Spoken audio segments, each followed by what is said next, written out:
Hello, नमस्कार sir. पवन भारतीय हरिद्वार से बोल रहा हूं सर। बोलिए पवन जी। सर वास्तव में बिल्कुल सही बात है, ये जो दुनिया के विनाश की जो झूठी खबर आई है, इससे तो ये लगता है कि जो लोग अज्ञानी हैं, जिन्हें कोई ज्ञान नहीं है, वो अपना प्रचार पाने का एक माध्यम उनके पास हो गया है कि कुछ आता जाता तो है नहीं है, बिल्कुल, तो चलो इससे प्रचार ही पालेंगे।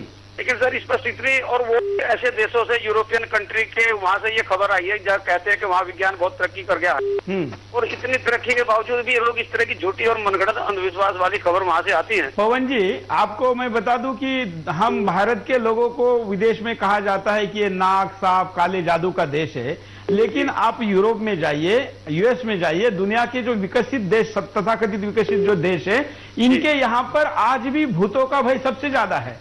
यही लोग हैं जिनके होटलों में 13 नंबर की मंजिल ही नहीं होती, इनके यहाँ पर 13 नंबरों के सेक्टर नहीं होते, घरों में 13 नंबर नहीं होते, मोबाइल में 13 नंबर नहीं होते। और आपको बता दूं कि वहां के दुनिया के कई राष्ट्रपतियों के भी घर ऐसे हैं जहां पर आज भी माना जाता है कि राष्ट्रपति भूत बनकर आता है। तो सर ये इतना बड़ा अंधविश्वास, तो इनके यहाँ तरक्की क्या हुई?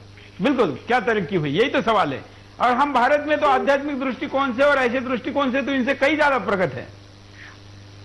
बिल्कुल सर। और देखिए इसके साथ तो यह है कि हमारे यहाँ का जो ज्योतिष है वो तो दुनिया में इतना माना है ज्योतिष है। बिल्कुल बिल्कुल, इसके जैसा हिसाब तो किसी का हो नहीं सकता। मैं सर आपको एक छोटी सी घटना बताऊं कि मैं पिछले दिनों टीवी पे देख रहा था, और ये तो मैं कंफर्म नहीं बता सकता कि क्या था। एक जो यान उस समय वापसी आ रहा था, तो टीवी स्क्रीन पर आ रहा था, वैज्ञानिक भी बैठा रखे थे और एक ज्योतिषाचार्य बैठा रखे थे। तो उसके उतरने की, वो पृथ्वी की कक्षा में प्रवेश करता है, एक समय अलग अलग दे रहे थे। वैज्ञानिक कह रहे थे पृथ्वी पे इस समय पहुंचेगा, ज्योतिषाचार्य कह रहे थे कि इस समय पहुंचेगा। ज्योतिषाचार्य कुछ लेट बता रहे थे। ये हुआ कि जिस समय वो पृथ्वी पर पहुंचा तो वो उसी समय पहुंचा जो हमारे ज्योतिषाचार्य बता रहे थे। बिल्कुल। तो उसका कारण ये था कि जिस समय वो वहाँ पे पृथ्वी कक्षा में प्रवेश कर रहा था, तो उसे बाधा उत्पन्न हुई वहाँ पे। तो देख ले, हमारे ज्योतिष तो इतना बड़ा विज्ञान है कि इतना बड़ा हिसाब है उसका। बिल्कुल, वो ज्योतिषाचार्य के अनुसार ही पहुंचा यहाँ पे। बिल्कुल सही कहा आपने, धन्यवाद पवन जी। अगले कॉलर से बात करते हैं। हेलो, हाँ हेलो, हाँ बोलिए सर। हाँ हाँ, आप बोलिए, आप बोलिए। शायद कॉल डिस्कनेक्ट हुआ है, हम और अगले कॉलर से भी बात करेंगे, लेकिन उसके पहले आपको दोबारा दिखाते हैं कि कैसी अफवाहें अब तक प्रमुखता से फैलाई गई थी, उनमें से कुछ। दुनिया के खत्म होने की खबरें हर चैनल पर दिखती हैं, कभी किसी सभ्यता की दुहाई देकर, कभी किसी की भविष्यवाणी बताकर। माया सभ्यता के अनुसार माया कैलेंडर में दुनिया के विनाश की तारीख तय है 21 दिसंबर 2012। माया कैलेंडर के अनुसार दुनिया 13 चक्रों के बाद खत्म हो जाएगी। यह 21 दिसंबर 2012 को पूरा हो रहा है। वहीं 1982 में अफवाह थी कि पृथ्वी खत्म हो जाएगी, क्योंकि सभी ग्रह सूर्य की परिक्रमा के वक्त एक ही दिशा में थे। 1992 में ली जैंग रिम ने अफवाह उड़ाई थी कि 28 अक्टूबर 1992 को दुनिया खत्म होगी, क्योंकि प्रभु यीशु सिडनी हार्बर पर आने वाले हैं। इस अफवाह के लिए उसे 2 साल जेल हुई। 1994 में कैंपेन ने प्रभु यीशु के धरती पर आने की भविष्यवाणी की, लेकिन वो भी गलत साबित हुई। अब उसने 21 मई 2011 को दुनिया के खात्मे की बात की है। पादरी ने पूरे अमेरिका में अपने धार्मिक रेडियो स्टेशनों पर लोगों को इस महाविनाश के बारे में बताया। वहीं विज्ञान का मत है कि सूर्य के अंत के साथ सब कुछ अंत हो जाएगा। जब तक सूर्य है तब तक ये सारे ग्रह उपग्रह उसके चारों ओर घूमते रहेंगे। सूर्य के गर्भ में जो नाभिकीय विखंडन चल रहा है, उसी से सारे ग्रह नक्षत्र ऊर्जा पाते हैं। जब ये समाप्त हो जाएगा तो सूर्य का विस्तार होगा और वह पृथ्वी की कक्षा को घेर लेगा और ग्रहमंडल में भारी हलचल मचेगी। तब पृथ्वी का अंत हो जाएगा, लेकिन सूर्य अभी 5 अरब साल तक और जलता रहेगा।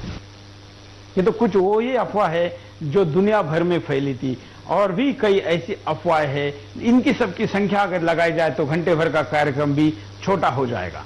एक और कॉलर से बात करते हैं। नमस्कार जी। हाँ बोलिए। नमस्कार जी। मैं लालू सिंह बात कर रहा हूँ। ये जो माहौल चल रहा है अभी, ये भूकंप का और ये समुद्री तूफान का, तो ये जो लोग मरने के लिए खबरें दे रहे हैं, झूठी खबर दे रहे हैं सर जी। तो हमारे ऐसे घर के लोग जो है 4-6 लोग जो है परेशान हो गए, बीमार पड़ गए सर जी। बिल्कुल परेशान मत हुई, इसलिए हम आपके सामने आज ये विषय लेकर आए हैं। जिस समय पर इस महाशय ने कहा था कि दुनिया डूबने वाली है, उसी समय हम बिंदास बोल लेके आपके सामने हैं। ये जो अभी लोग हमारे घर के लोग जो है ना, खाना भी नहीं खा रहे, 3-4 दिन हो गए, परेशान हो गए, दुखी हो गए वो लोग। बिल्कुल देखिए देशवासियों, के बाद में लोग एक परेशान कॉलर क्या कह रहा है कि खाना भी नहीं खाया है घर के लोगों ने और सब लोग परेशान हैं। परेशान मत हुई, भगवान आपका कुछ बुरा नहीं करेगा। जिन्होंने किसी का बुरा नहीं किया उसका कभी बुरा नहीं होगा। धन्यवाद कॉल करने के लिए। एक और कॉलर से बात करते हैं। हेलो, हाँ नमस्कार। हाँ नमस्कार जी।